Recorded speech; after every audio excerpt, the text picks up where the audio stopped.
اللہ کا ہم سب پر بہت بڑا احسان اور بہت بڑا کرم ہے کہ اللہ نے ہم سب کو دین کی باتیں سننے کے لیے تھوڑی دیر یہاں جمع فرمایا۔ دعا کرو اللہ ہم سب کے جمع ہونے کو قبول فرمائے، اور اللہ سے دل سے دعا کر لو اللہ تو نے اپنے فضل و کرم سے جیسے ہمیں مسجد میں جمع فرمایا، اللہ کے لیے کوئی مشکل نہیں، اللہ ہم سب کو جنت الفردوس میں بھی جمع فرمائے۔ دنیا میں اللہ رب العالمین نے ہمیں مختصر سی زندگی نصیب فرمائی ہے، اور دنیا کی مختصر سی زندگی میں بے شمار نعمتوں سے نوازا، بے شمار احسانات ہم پر کیے۔ قرآن کریم میں خود اللہ رب العالمین فرماتے ان تعدوا نعمت اللہ لا تحصوها، میرے بندو میری طرف سے ملنے والی نعمتوں کو اگر تم گننا چاہو تو گن نہیں سکتے، شمار کرنا چاہو تو شمار نہیں کر سکتے۔ جیسے آسمان کا ایک ایک ستارہ اللہ کی نعمت ہے، کوئی ستارے کو گننا چاہے تو نہیں گن سکتا۔ بارش کا ایک ایک قطرہ اللہ کی نعمت ہے، کوئی بارش کے قطرات کو گننا چاہے تو نہیں گن سکتا۔ مٹی کا ایک ایک ذرہ اللہ کی نعمت ہے، کوئی مٹی کی ذرات کو گننا چاہے تو نہیں گن سکتا۔ ہمارے جسم کا، ہماری باڈی کا ایک ایک بال اللہ کی نعمت ہے، کوئی جسم کے بالوں کو، کوئی بدن کے بالوں کو گننا چاہے تو نہیں گن سکتا۔ ہماری ہر سانس کا آنا اور سانس کا جانا یہ اللہ کی بہت بڑی نعمت ہے، کوئی سانس کے آنے جانے کو گننا چاہے تو نہیں گن سکتا۔ الغرض اللہ نے بے شمار نعمتوں سے نوازا، بے شمار ہم پر احسانات کیے ہیں۔ زندگی بھی اللہ کی بہت بڑی نعمت ہے، اور قرآن کریم میں اللہ رب العالمین نے یہ قاعدہ ذکر فرمایا۔ اللہ فرماتے ثم لتسألن یومئذ عن النعیم، دنیا کی مختصر سی زندگی میں جتنی نعمتیں ملی ہیں ان نعمتوں کے بارے میں اللہ کی طرف سے سوال ہونے والا ہے کہ میرے بندے میں نے تجھے فلانی نعمت سے مالا مال فرمایا تھا، تو نے اس نعمت کا کیا حق ادا کیا؟ میرے بندے میں نے تجھے زندگی نصیب فرمائی تھی، اور زندگی نصیب فرمانے کے بعد زندگی کا مقصد بھی سمجھایا، فرمایا وَمَا خَلَقْتُ الْجِنَّ وَالْإِنسَ إِلَّا لِيَعْبُدُونَ، زندگی دینے کے بعد زندگی کا مقصد سمجھایا کہ دنیا میں کیوں بھیجا ہے، ہم دنیا میں کیوں آئے ہیں، تو اللہ فرماتے انسان اور جنات کو اس لیے دنیا میں بھیجا ہے کہ وہ اللہ کی عبادت کر کے اپنے رب العالمین کو پہچان لے۔ ہم سب کو پہچانتے ہیں، ہمارے پیدا کرنے والے اللہ کو نہیں پہچانتے۔ تو قرآن کریم میں اللہ رب العالمین فرماتے جتنی نعمتیں اللہ کی طرف سے ملی ہیں تمام کی تمام نعمتوں کے بارے میں کل اللہ رب العالمین سوال کرنے والے ہیں۔ اور نعمت دینے کے بعد اللہ رب العالمین نے قرآن کریم میں ایک قاعدہ ذکر فرمایا۔ قاعدہ کیا ہے؟ لَإِن شَكَرْتُمْ لَأَزِيدَنَّكُمْ، اللہ فرماتے میرے بندو میری طرف سے کوئی نعمت ملے اور اس نعمت کی تم قدر کرو گے، اس نعمت پر تم شکر ادا کرتے رہو گے تو انعام کیا ہوگا؟ لَأَزِيدَنَّكُمْ، نعمتیں بڑھتی چلی جائے گی۔ لیکن اللہ قرآن کریم میں فرماتے وَلَئِن كَفَرْتُمْ، اگر میری طرف سے کوئی نعمت مل گئی اور اس نعمت کی تم نے ناقدری کر لی، اس نعمت کا تم نے شکر ادا نہ کیا، اس نعمت کا تم نے حق ادا نہ کیا، تو اللہ فرماتے ان عذابی لشدید، پھر میرا عذاب بڑا سخت ہے۔ بہت سی مرتبہ ایسا ہوتا ہے کہ کبھی کبھی ناقدری کی وجہ سے اللہ پاک نعمت کو چھین لیتے ہیں۔ آپ نے ایک نبی کا نام سنا ہوگا حضرت موسیٰ علیہ السلام۔ ہمارے نبی حضرت محمد الرسول اللہ صلی اللہ علیہ وسلم کے اس دنیا فانی میں تشریف لانے سے پہلے بہت سے انبیاء کرام دنیا میں تشریف لائے ہیں۔ ان میں سے ایک نبی ہیں حضرت موسیٰ علیہ السلام، اللہ سے باتیں کرتے تھے، معلوم ہے نا آپ کو، اللہ سے باتیں کرتے تھے۔ قرآن کریم میں اللہ فرماتے ہیں وَكَلَّمَ اللَّهُ مُوسَىٰ تَكْلِيمًا، اور ایک دوسرے مقام پر فرماتے ہیں وَنَادَيْنَاهُ مِن جَانِبِ الطُّورِ الْأَيْمَنِ وَقَرَّبْنَاهُ نَجِيًّا، ایک مرتبہ حضرت موسیٰ علیہ السلام اللہ سے باتیں کرنے کے لیے کوہ طور پر ایک مقدس پہاڑ ہے، اس پہاڑ پر حضرت موسیٰ علیہ السلام تشریف لے جاتے اور اللہ سے باتیں کرتے۔ ایک مرتبہ حضرت موسیٰ علیہ السلام کوہ طور پر اللہ سے باتیں کرنے کے لیے جا رہے ہیں، راستے میں ایک آدمی سے ملاقات ہو گئی حضرت موسیٰ علیہ السلام کی۔ اس آدمی نے حضرت موسیٰ علیہ السلام سے پوچھا کہ اللہ کے نبی موسیٰ کہاں جا رہے ہو؟ حضرت موسیٰ علیہ السلام نے فرمایا اللہ سے باتیں کرنے کے لیے۔ اب اس آدمی نے کہا کہ حضرت آپ اللہ سے باتیں کر رہے ہو، اللہ نے آپ کو ہم کلام ہونے کا شرف نصیب فرمایا ہے، تو میرا ایک پیغام اپنے پروردگار تک پہنچائیں گے؟ حضرت موسیٰ علیہ السلام نے فرمایا بتا کیا کہنا چاہتا ہے؟ تو اس اللہ کے بندے نے کہا کہ حضرت اللہ نے مجھے بے شمار نعمتوں سے نوازا ہے، اللہ نے مجھے بڑا مال نصیب فرمایا ہے، بڑی عزت نصیب فرمائی ہے، بڑی دولت نصیب فرمائی ہے۔ اب اللہ نے مجھے اتنی دولت دے دی، اتنی دولت دے دی، اتنی دولت دے دی، علماء نے لکھا ہے کہ وہ آدمی یہ کہہ رہا ہے کہ حضرت میرے رب سے جا کر یہ کہہ دو کہ اللہ اب بس کر دے، اب مجھے کچھ نہیں چاہیے، اس لیے کہ میرے پاس دولت رکھنے کی جگہ بولو نہیں ہے، اب بس کر دے۔ حالانکہ حدیث شریف میں علماء جانتے، علماء تشریف فرمائے نبی کریم صلی اللہ علیہ وسلم نے انسان کو 2 جنگل بھر کر سونا مل جائے پھر بھی وہ امید کرے گا کہ مجھے تیسرا ملے تو پھر بھی وہ امید کرے گا مجھے چوتھا ملے، یہاں تک کہ حدیث شریف میں لکھا ہے انسان کا پیٹ تو قبر کی مٹی ہی بھرتا ہے۔ لیکن اس آدمی نے کہا کہ اللہ کے نبی موسیٰ مجھے اب کچھ نہیں چاہیے، اللہ نے مجھے بہت کچھ دے دیا ہے، اپنے رب سے کہہ دو کہ اللہ تو بس کر دے، اب نعمتیں مجھے بالکل نہیں چاہیے، جتنی نعمتیں مجھے اللہ کی طرف سے ملی ہیں ان تمام نعمتوں پر میں اللہ سے خوش ہو چکا ہوں۔ حضرت موسیٰ علیہ السلام نے اس کے پیغام کو لے لیا، آگے جا رہے تو ایک آدمی سے ملاقات ہو گئی۔ علماء نے لکھا کہ اس آدمی کی کنڈیشن یہ ہے کہ اس کا آدھا بدن ننگا ہے، آدھے بدن پر کپڑے نہیں ہے اور آدھا بدن مٹی سے چھپا ہوا ہے۔ اس اللہ کے بندے نے پوچھا کہ حضرت کہاں جا رہے ہو؟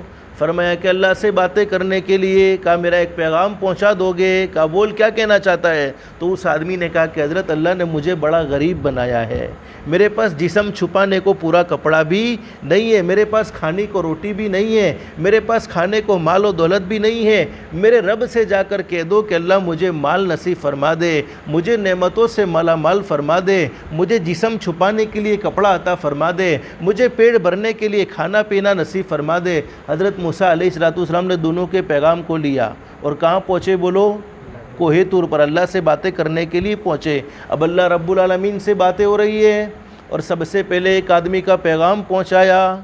کیا پہنچایا؟ کہ اللہ ایک آدمی سے ملاقات ہوئی تھی جس کو تو نے بڑا مال نصیب فرمایا ہے، جس کو تو نے بہت زیادہ دولتیں دے دی ہیں، اب وہ آدمی دولت لینا نہیں چاہتا، اب وہ مال لینا نہیں چاہتا، اب وہ نعمتیں لینا نہیں چاہتا، تو اس آدمی نے مجھے پیغام دیا ہے کہ بس نعمتیں جتنی دی ہیں اس پر وہ خوش ہو چکا ہے، اب آئندہ تو نعمتوں کو بند کر دے، یعنی نعمتیں دینا بند کر دے، اس کو آگے زیادہ نعمت نہیں چاہیے۔ حضرت موسیٰ علیہ السلام نے جب یہ بات کہی تو اللہ رب العالمین نے فرمایا میرے نبی موسیٰ میرے اس بندے پر میں نعمتیں کیسے بند کروں؟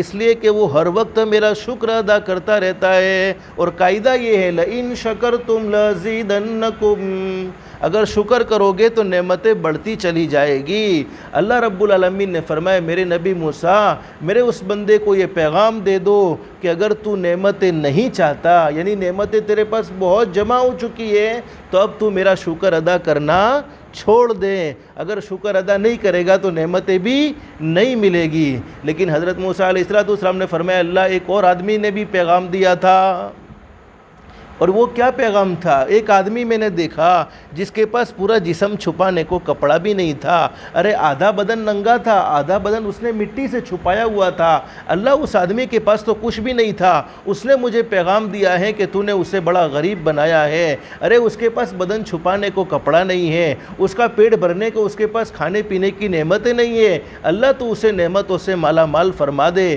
اللہ تو اسے بدن چھپانے کو کپڑا عطا فرما دے۔ اللہ رب العالمین نے فرمایا میرے نبی موسیٰ میرے اس بندے سے جا کر کہہ دو کہ اللہ کی نعمتوں پر شکر ادا کرنا شروع کر دے، جتنی ہیں اتنے پر جتنی نعمتیں ہیں اتنی پر تو شکر ادا کرنا شروع کر دیں، جس کے نتیجے میں نعمتیں بڑھتی چلی جائے گی، جس کے نتیجے میں اللہ پاک نعمتوں کو بڑھائیں گے۔ اب دونوں کے پیغام کو لے کر حضرت موسیٰ علیہ السلام کوہ طور سے تشریف لائے ہیں۔ سب سے پہلے اس آدمی کی ملاقات ہوئی جس نے کہا تھا نا کہ حضرت میرے پاس بہت مال ہے، میرے پاس بہت دولت ہے، اب میں اللہ سے کچھ نہیں چاہتا۔ تو اس آدمی کو حضرت موسیٰ علیہ السلام نے فرمایا، اللہ کے بندے تیرے پاس بہت دولت ہے، تیرے پاس بہت زیادہ مال ہے، اب تو اللہ سے کچھ بھی نہیں چاہتا تو اللہ کی نعمتوں پر شکر ادا کرنا چھوڑ دے۔ تو اس اللہ کے بندے نے کہا کہ حضرت یہ تو نہیں ہو سکتا، جس رب نے مجھے اتنا نوازا ہو، جس رب نے مجھے زندگی نصیب فرمائی، جس رب نے مجھے دولت سے مالا مال فرمایا، جس رب نے مجھے عزت نصیب فرمائی، اس رب کا میں کیسے شکر ادا نہ کروں؟ ہر حال میں اس رب کو راضی کرتا رہوں گا اور ہر حال میں اس رب کا شکر ادا کرتا رہوں گا۔ اب دوسرے آدمی کی ملاقات ہو گئی جس کے پاس تو کچھ تھا ہی نہیں، نہ بدن چھپانے کو پورا کپڑا تھا، نہ کھانے پینے کی کوئی نعمتیں تھی اس کے پاس۔ اللہ رب العالمین کا پیغام حضرت موسیٰ علیہ السلام نے اس بندے کو دیا کہ اللہ کے بندے میرے رب نے یہ پیغام دیا ہے کہ اللہ کی نعمتوں پر شکر ادا کرنا شروع کر دے۔ تو اس اللہ کے بندے نے کہا کہ حضرت میں کیسے شکر ادا کروں؟ ارے میرے پاس تو ہے کچھ نہیں، کیسے میں اللہ کا شکر ادا کروں اور کس بات پر میں اللہ کا شکر ادا کروں؟ علماء نے لکھا ہے کہ ایک تیز ہوا چلی اور جتنا بدن مٹی سے چھپا ہوا تھا وہ ساری کی ساری مٹی کو بھی اللہ نے چھین لیا۔ نا قدری پر اللہ پاک نعمتوں کو چھین لیتے ہیں۔ بولو اللہ نے ہمیں کتنی نعمتیں نصیب فرمائی؟ بے شمار نعمتیں ہیں۔ اور قرآن کریم میں اللہ فرماتے ثم لتسألن یومئذ عن النعیم، تمام کی تمام نعمتوں کے بارے میں کل اللہ سے سوال ہونے والا ہے۔ اس میں زندگی بھی اللہ کی ایک بڑی عجیب و غریب نعمت ہے۔ اللہ ہم سب کو زندگی کی قدردانی کی توفیق نصیب فرمائے۔ اور حدیث شریف میں فرمایا نبی کریم صلی اللہ علیہ وسلم نے قیامت کا میدان قائم ہوگا، یوم یفر المرء من اخیہ وامہ وابیہ وصاحبتہ وبنیہ۔ اللہ فرماتے قیامت کے دن بھائی بھائی کے کام آنے کو تیار نہیں، بیٹا باپ کے کام آنے کو تیار نہیں، باپ بیٹے کے کام آنے کو تیار نہیں، دوست دوست کا ساتھ دینے کو تیار نہیں۔ ارے دنیا کی زندگی دیکھو، دنیا میں لوگ آپس میں نفرت بھری زندگی گزارتے ہیں تو قیامت میں کون کام آ سکتا ہے؟ لیکن حدیث شریف میں فرمایا نبی کریم صلی اللہ علیہ وسلم نے قیامت میں اللہ رب العالمین اپنے بندے سے کچھ سوالات کریں گے اور ان سوالات کا صحیح جواب دینا ہوگا۔